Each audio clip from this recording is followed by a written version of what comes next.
Beautiful people, कैसे हो आप सब? आई होप आप सब ठीक होंगे।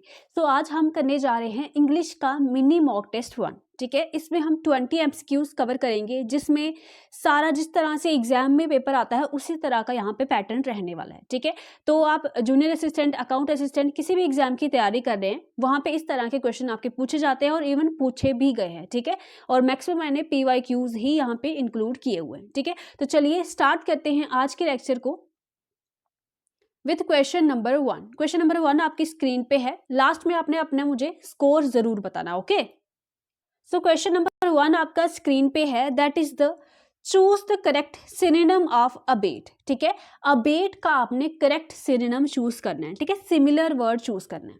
ठीक है, उससे पहले आपको अबेट का मीनिंग आना चाहिए। मैं नहीं बताऊंगी, पहले आप अपना आंसर लगा लीजिए। ठीक है, तो ऑप्शन है हमारे पास इंक्रीज, कंटिन्यू, रिड्यूस या इग्नोर। ओके, सो इसका जो करेक्ट ऑप्शन है option C is correct. I hope आपने सही आंसर मार्क किया होगा। अबेट का मतलब होता है किसी चीज को कम करना, रिड्यूस करना। ठीक है, तो इसका ऑप्शन सी आपका करेक्ट हो जाएगा। चलिए क्वेश्चन नंबर 2 पे चलते हैं। क्वेश्चन नंबर 2 आपकी स्क्रीन पे है। ठीक है, choose the correct synonym of frugal. ठीक है, आपने फ्रूगल का करेक्ट सिनोनिम चूज करना है, सिमिलर वर्ड चूज करना है। चलिए लगाइए अपना आंसर, फिर मैं बताती हूँ। ठीक है, तो फ्रूगल का मतलब क्या होता है? जो कम खर्चा करता है। ठीक है, जो सेविंग करता है, जो कम खर्चा करता है, उसको क्या बोलते हैं? फ्रूगल बोलते हैं। तो इसमें से जो करेक्ट ऑप्शन क्या हो जाएगा? इकोनॉमिकल। ठीक है, ऑप्शन सी इज करेक्ट। ठीक है, फ्रूगल का सिनोनिम थ्रिफ्टी भी होता है, थ्रिफ्टी। ठीक है, और इसका अगर एंटीनम की बात करें, फ्रूगल मतलब जो सेविंग करता है, कम खर्च करता है, और फ्रूगल का एंटीनम क्या हो जाएगा? एक्स्ट्रावेगेंट हो जाएगा। ठीक है, मतलब जो ज्यादा फिजूल खर्ची करता है। ठीक है, और अनथ्रिफ्टी भी हो जाएगा। चलिए क्वेश्चन नंबर 3 पे चलते हैं। 4 ऑप्शन है आपके पास, आपने मुझे बताना है करेक्ट एंटीनम ऑफ होस्टाइल। ठीक है, होस्टाइल का एंटीनम क्या है? होस्टाइल का आपको मीनिंग पता होना चाहिए, फिर उसके विपरीत शब्द जो है वो आपने ढूंढना है। ठीक है, तो क्या फ्रेंडली, एंग्री, क्रूअल या वायलेंट? इसमें से क्या है? ऑप्शन आपने लगा दिया होगा अपना, मैं बताती हूँ।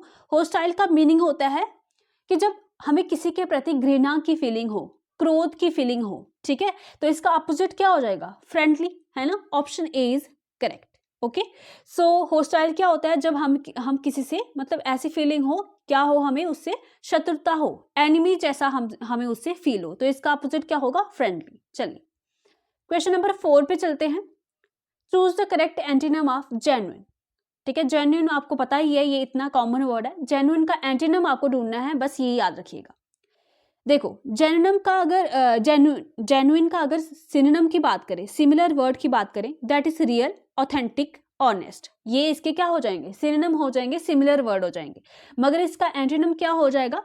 अपोजिट शब्द, that is fake.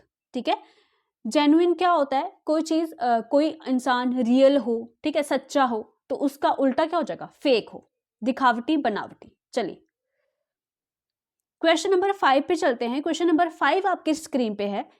Fill in the blanks. ठीक है, आपने यहाँ पे करेक्ट प्रेपोजिशन भरनी है। क्वेश्चन इस तरह से है, he insisted dash paying the full amount. ठीक है, तो लगाइए आंसर सही। ऑन आएगा, फॉर आएगा, टू आएगा, विद आएगा। ठीक है, अगर आपने थोड़ी भी प्रेपोजिशन पढ़ी होगी तो आपको पता होगा कि इंसिस्टेड के साथ जो फिक्स्ड प्रेपोजिशन यूज होती है, दैट इज ऑन। ठीक है, तो ऑप्शन ए यहाँ पे करेक्ट होगा। He insisted on paying the full amount. ठीक है, उसने किस पे जोर दिया? पूरा अमाउंट पे करने पे, तो ही इंसिस्टेड ऑन। ठीक है, तो ऑप्शन यहाँ पे ए करेक्ट हो जाएगा। सो क्वेश्चन नंबर 6 आपकी स्क्रीन पे है। यहाँ पे भी आपको फिलिंग द ब्लैंक्स भरनी है। He has been working here dash 2018। ठीक है, तो यहाँ पे बताइए क्या आएगा सही ऑप्शन? वो यहाँ पे काम कर रहा है, कब से कर रहा है? 2018 से। ठीक है, तो यहाँ पे क्या आएगा? आप मेरे ख्याल में सिंस और फ्रॉम में या फॉर में, बाय में, बताइए क्या आएगा आंसर सही? ठीक है, आपने पढ़ा होगा टेंस वगैरह में कि सिंस किसके लिए यूज होता है? पॉइंट ऑफ टाइम के लिए। किसके लिए यूज होता है? जब एक पर्टिकुलर पॉइंट ऑफ टाइम दिया हो। ठीक है, और ये टेंस भी कौन सा है? देखो, प्रेजेंट परफेक्ट कंटिन्यूअस। ठीक है, प्रेजेंट परफेक्ट कंटिन्यूअस में क्या लगता है? सिंस और फॉर लगता है, मगर पॉइंट ऑफ टाइम के लिए 2018 दिया है, सीधा करेक्ट टाइम दिया हमें, पॉइंट ऑफ टाइम, तो यहाँ पे आएगा he has been working here since 2018। वहां से 2018 से ये काम, मतलब वो वहां पे काम करता आ रहा है, ठीक है। चलिए, सो क्वेश्चन नंबर 7 आपकी स्क्रीन पे है, आपने यहाँ पे एरर को आइडेंटिफाई करना है, ठीक है। इस सेंटेंस में क्या एरर है वो आपने ढूंढना है। ही इज गुड इन मैथमेटिक्स, आपने बताना है कि कौन सा पार्ट ऑफ द सेंटेंस जो है उसमें एरर है। ही तो बिल्कुल ठीक है, ठीक है, इज भी ठीक है, गुड भी ठीक है, मगर यहाँ पे जो है इन है, वहां पे एरर है। एक्चुअल में यहाँ पे क्या आना चाहिए था, एट आना चाहिए था, ठीक है। ही is good at mathematics, because वो मैथमेटिक्स, उसकी मैथमेटिक्स में वो अच्छा है, उसका टैलेंट है, उसका स्किल है, ठीक है। तो गुड एट का मतलब ही क्या होता है, ठीक है, गुड एट इंडिकेट करता है कि एक पर्टिकुलर स्किल हो या टैलेंट हो एक पर्टिकुलर सब्जेक्ट या एक्टिविटी में, ठीक है। तो he is good at mathematics, in नहीं आएगा यहाँ पे, प्रेपोजिशन इन नहीं यूज होगा। सो ऑप्शन डी यहाँ पे करेक्ट होगा, ठीक है। तो करेक्ट यूजेस क्या है, गुड एट। क्वेश्चन नंबर 8 आपकी स्क्रीन पे है, ही इज अ यूरोपियन सिटीजन, ठीक है। बताइए, आर्टिकल से क्वेश्चन है आपका, ठीक है। आपने पढ़ा होगा कि ए एन द कहाँ कहाँ लगता है ना। अब कुछ बच्चे यहाँ पे ई देखकर यहाँ पे एन लगा सकते हैं, मगर आपको ये पता होना चाहिए कि हम जो ये एन है वो वॉवल की साउंड के साथ लगाते हैं, ठीक है। तो यूरोपियन में हमें यू की आवाज नहीं आ रही है, वाई की आवाज आ रही है, यू की आवाज ये वाली आ रही है, ठीक है। तो यहाँ पे वाई की कॉन्सोनेंट, ठीक है, वाई क्या है, कॉन्सोनेंट है, ठीक है, वॉवल नहीं है, तो वाई की आवाज आ रही है, तो वाई कॉन्सोनेंट के साथ क्या लगता है, ए लगता है। So option A is correct है, ठीक है। तो he is a European citizen, okay. चलिए, क्वेश्चन नंबर 9 पे चलते हैं। नेक्स्ट क्वेश्चन है इडियम और फ्रेजेस में से, to make both ends meet, ठीक है। तो इस इडियम का क्या मतलब है, to make both ends meet, ठीक है। सो ऑप्शन आप खुद लगाइए इसका, मैं सीधे से करेक्ट आंसर ही आपको बताऊंगी, ठीक है। तो ऑप्शन बी यहाँ पे बिल्कुल सही है, टू मैनेज एक्सपेंसेस, ठीक है। To make both hands meet मतलब अपने खर्चों को मैनेज करना, एक्सपेंसेस को मैनेज करना, ऑप्शन बी। क्वेश्चन नंबर 10 पे चलते हैं, चूज द करेक्ट वर्ड। यहाँ पे आपने करेक्ट वर्ड यूज करना है। देखो यहाँ पे द जज gave his dash after hearing both sides, ठीक है। यहाँ पे तो आंसर करेक्ट डिसीजन दिया हुआ है, मगर मेरे ख्याल में यहाँ पे डिसीजन और जजमेंट दोनों हो सकते हैं, ठीक है। तो डिपेंडिंग अपॉन द ऑप्शन आप इसमें आंसर दीजिएगा। चलिए, क्वेश्चन नंबर 11 पे चलते हैं, अरेंज द फॉलोइंग सेंटेंस, ठीक है। यहाँ पे आपको क्या करना है, सेंटेंस अरेंजमेंट करना है, ठीक है। देखिए जरा, पढ़िए इसको पूरा, ठीक है। सेंटेंस अरेंजमेंट में पहले आपको पूरे ऑप्शन पढ़ने होते हैं, ठीक है। तो no sooner had he arrived then the meeting started, ठीक है। तो बताइए जरा, ठीक है, सब में पी क्यू पी ही है स्टार्टिंग में, तो पी सब में है, तो ये हम नो सूनर से स्टार्ट कर सकते हैं।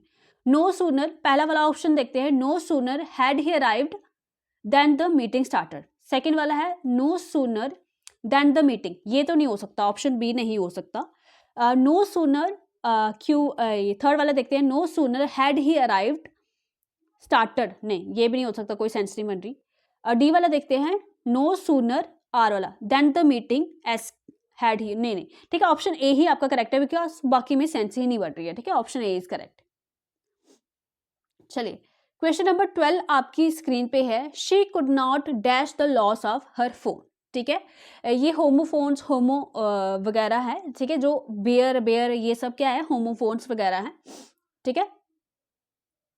बताइए जरा, she could not dash the loss of her phone, ठीक है। तो वो क्या नहीं कर सकी, अपने फोन के लॉस को, ठीक है। उसका फोन कहीं खो गया होगा, तो क्या नहीं कर सकी उसको, बताइए जरा, ठीक है। अगर इसमें आप कंफ्यूज नहीं हो रहे होंगे, ऑप्शन ए और बी में हो रहे होंगे। देखो, बेयर का मतलब क्या होता है, something when it is not covered, ठीक है, दैट इज बेयर, ठीक है। चाहे नंगे पाँव हो, बोलते हैं ना बेयर फुट मत चलो, ठीक है। तो इसका ऑप्शन इसका मतलब ये हो गया। मगर बेयर का एक तो हमारा भालू होता है उसका मतलब, मगर एक बेयर का मतलब क्या होता है, सहना, ठीक है। एक्ट ऑफ कैरिंग और इंडोरेंस आप बोल सकते हो, किसी चीज को सहने की शक्ति, ठीक है। तो she could not bear the loss of her phone, वो अपने फोन के लॉस को नहीं बर्दाश्त कर पाई, ठीक है। So option B. चलिए, नेक्स्ट क्वेश्चन है question number 13, the meeting was cancelled dash lack of quorum, ठीक है, क्वारम की ना होने की वजह से मीटिंग को कैंसिल करना पड़ा। क्वारम क्या होता है? एक particular number of group of peoples होते हैं जो कि मतलब उतने बंदे होने चाहिए, उनकी वजह से हम मीटिंग कर सकते हैं, ठीक है। अगर उतने भी नहीं है, मानो 10 भी नहीं है, तो मीटिंग वो नहीं हो सकती, ठीक है। टोटल मेंबर में से उतने मेंबर्स होने चाहिए। तो meeting was cancelled owing to lack of quorum, किसकी वजह से? क्योंकि वहां पे उतने पर्टिकुलर लोग नहीं थे। Option B is correct. Question number 14 आपकी स्क्रीन पे है। Each of the boys has done duty, ठीक है। तो आपने यहाँ पे लगाना है करेक्ट प्रोनाउन, यहाँ पे लगाना है each of the boys has done duty, ठीक है। तो क्या होगा यहाँ पे? ठीक है, अब हर तो लग नहीं सकता, ऑप्शन को एलिमिनेट कर लो क्योंकि बॉयज है, और इट्स भी नहीं लग सकता। ऑप्शन ए और बी में आप कंफ्यूज हो रहे होंगे, मगर आपको पता होना चाहिए कि यहाँ पे हर एक लड़के की बात हो रही है। किसकी बात हो रही है? हर एक, each of the boys has done duty. देखो यहाँ पे क्या है, ये सिंगुलर है, सिंगुलर प्रोनाउन है। यहाँ पे देखो सिंगुलर वर्ब है। देखो यहाँ पे भी एरर हो सकता कि वर्ब कौन सी लगती, हैव आता कि हैज आता, ठीक है। तो वर्ब सिंगुलर है और यहाँ पे जो हमारा प्रोनाउन है वो भी क्या लगेगा? सिंगुलर ही लगेगा, हिज ड्यूटी। हर एक लड़के ने अपनी ड्यूटी की, ठीक है। तो हर एक की बात हो रही है, ईच ऑफ द बॉयज की बात हो रही है, इसलिए यहाँ पे सिंगुलर प्रोनाउन आएगा, हिज आएगा। Option A is correct. Question number 15 आपकी स्क्रीन पे है। आपने चूज करना है correct word. She bought a dash of bread, ठीक है। तो बताइए, देखो पीस तो मटर होते हैं, ये तो नहीं है। पीस क्या होती है? शांति होती है, ये भी नहीं आएगा। तो पीस ऑफ ब्रेड, ठीक है, टुकड़ा ब्रेड का। उसने क्या खरीदा? ब्रेड का टुकड़ा। चलिए क्वेश्चन नंबर 16 आपकी स्क्रीन पे है। He is senior dash me in services, ठीक है। वो मुझसे सीनियर है, ठीक है। कोई आप जॉब कर रहे होंगे तो आप बोल रहे हो he is senior dash me in service. आप बताइए मुझे क्या आएगा? देखो he is senior with me, ये तो नहीं आएगा। फ्रॉम मी भी नहीं आएगा, ठीक है। देन और टू में आप कंफ्यूज हो रहे होंगे, बताइए अब। ठीक है, तो आपको ये पता होना चाहिए कि जो भी ये वर्ड्स हैं, सीनियर हो गया, जूनियर हो गया, ठीक है, तो ये अपने साथ कभी भी दैन नहीं लेते हैं। क्या लेते हैं? दैन नहीं लेते हैं, ठीक है। तो ये एक फिक्स्ड प्रेपोजिशन को यूज करते हैं। He is a senior to me in, ठीक है, टू मी इन सर्विसेज। वो मेरे से सीनियर है, वो मेरे से जूनियर है, तो जूनियर टू मी, ठीक है। तो ये जो है सीनियर हो गया, जूनियर हो गया, ये अपने साथ टू प्रेपोजिशन को लेते हैं। Okay, question number 17। I hope आपको इस वीडियो से हेल्प मिल रही होगी, ठीक है। अगर आपको ये वीडियो अच्छी लग रही है तो आप अभी इस वीडियो को लाइक कर सकते हो, और अगर आपको इस चैनल से अच्छा कंटेंट मिलता है एग्जाम रिलेटेड तो आप इसको सब्सक्राइब भी कर सकते हो। इससे मुझे मोटिवेशन मिलता है, हमारे चैनल को मोटिवेशन मिलता है और ग्रोथ मिलती है, ठीक है। तो आपका कुछ भी नहीं जाएगा, मगर हमें क्या हो जाएगा, हमें मोटिवेशन मिलेगी और हम और बेहतर कंटेंट आपके लिए लाएंगे, ठीक है। क्वेश्चन नंबर 17 आपकी स्क्रीन पे है। Choose the correct sentence. आपने इन चारों में से एक सही सेंटेंस जो है वो चूज करना है। Neither of the boys were present, neither of the boys was present, neither of boys was present, neither boys were present। बताइए क्या होगा सही? ठीक है, तो अभी जैसे हमने लिखा ईच ऑफ द बॉयज, ठीक है, तो वहां पे सिंगुलर वर्ब लगी थी, सेम यहाँ पे भी सिंगुलर वर्ब लगेगी, प्लूरल नहीं लगेगी। नाइदर मतलब दोनों में से कोई भी नहीं, तो सिंगुलर की यहाँ पे बात हो रही है, ठीक है। तो इसके साथ क्या लगेगा? सिंगुलर लगेगा, तो ये तो यहाँ पे कैंसिल हो जाएगा। Neither of boys was present या neither of the boys was present, ठीक है। सो ऑप्शन बी यहाँ पे बिल्कुल करेक्ट बैठता है। चलिए वापिस से हमारे पास सेंटेंस अरेंजमेंट है। तो क्वेश्चन नंबर 18 आपकी स्क्रीन पे है। फिर आपने यहाँ पे सेंटेंस को रीअरेंज करना है, ठीक है। तो इसके ऑप्शन में थोड़ी गड़बड़ी है, ठीक है, मैंने चेक किया इसको, इसमें थोड़ी गड़बड़ी है। तो करेक्ट क्या आएगा? The bridge collapsed or last night owing to poor performance, ठीक है। तो RSPQ इसका करेक्ट आंसर होगा, इसको रहने दीजिए। चलिए क्वेश्चन नंबर 19 पे पढ़ते हैं। क्वेश्चन नंबर 19 आपकी स्क्रीन पे है। ये है आपका डायरेक्ट इनडायरेक्ट, ठीक है। तो आपने सबसे पहले डायरेक्ट इनडायरेक्ट में ये चेक करना है कि यहाँ पे रिपोर्टिंग वर्ब किस में है, पास्ट में है, प्रेजेंट में है, ठीक है। तो ये पास्ट में है, तो जो हमारा रिपोर्टिंग स्पीच है, ठीक है, ये जो रिपोर्टिंग स्पीच है हमारा, ये टेंस के अकॉर्डिंग क्या हो जाएगा? चेंज हो जाएगा, ठीक है। सो ऑप्शन अगर आप देख रहे हो तो ऑप्शन सी में ये रिपोर्टिंग वर्ब ही इन्होंने प्रेजेंट में कर दी, ये तो ऑप्शन एलिमिनेट हो जाता है, ठीक है। अब देखिए अगर रिपोर्टिंग स्पीच देखो, ये किस में है, प्रेजेंट परफेक्ट में है, और प्रेजेंट परफेक्ट किस में चेंज होता है, पास्ट परफेक्ट में चेंज होता है। तो चलिए करते हैं इसको चेंज। शी सेड, उसने कहा, I have finished my work, ठीक है। तो पास्ट परफेक्ट में करना है, देखिए यहाँ पे क्या है, first person according to the subject change होता है। तो सब्जेक्ट क्या है यहाँ पे, शी। तो देख लीजिए सब में है शी, ठीक है, ये तो हमने कैंसिल कर दिया, ये नहीं हो सकता। तो शी सेड, पहला ऑप्शन पढ़ते हैं, she said that she has, देखो ये तो प्रेजेंट परफेक्ट ही आ गया, फिर से कैंसिल। बी वाला ऑप्शन पढ़ते हैं, she said that she had finished her work, हाँ ये तो पास्ट परफेक्ट में है। और लास्ट वाला देखिए, she said she finished her work, ठीक है, ये तो सिंपल पास्ट में आ गया, ये तो नहीं हो सकता। सो ऑप्शन बी यहाँ पे बिल्कुल करेक्ट हो जाएगा, प्रेजेंट परफेक्ट का पास्ट परफेक्ट में कन्वर्ट करना था, she had finished her work.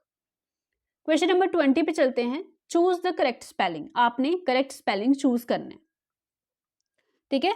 तो ये तो बिल्कुल ही गलत लग रहा है, ये भी नहीं, ऑप्शन ए यहाँ पे बिल्कुल करेक्ट है, COMMITTEE, ठीक है। सो बताइए मुझे कैसा लगा आपको आज का ये मिनी मॉक टेस्ट, ठीक है, और 20 में से आपका स्कोर कितना रहा। अगर 20 में से आपका स्कोर रहता है 16+, तो आपका जो तैयारी है वो सही चल रहा है, ठीक है। और अगर आपको वीडियो अच्छी लगी है तो आपने क्या करना है, चैनल को सब्सक्राइब कर देना है और वीडियो को लाइक भी कर देना है, ठीक है। अपने दोस्तों के साथ शेयर भी आप कर सकते हो। और आपको आप हमारे चैनल पे कंप्यूटर के मिनी मॉक टेस्ट भी चल रहे हैं, ठीक है। अभी तक मिनी मॉक टेस्ट 2 आ गए हैं according to the PYQs of the JKSSB and SSC, तो वहाँ पे प्लेलिस्ट में आप जाके देख सकते हो, ठीक है। और थर्ड मिनी मॉक टेस्ट भी आने वाला है जल्दी ही, तो आप चैनल को सब्सक्राइब कर लीजिए ताकि आपको अपडेट्स मिलती रहें। Bye bye, take care, all the best.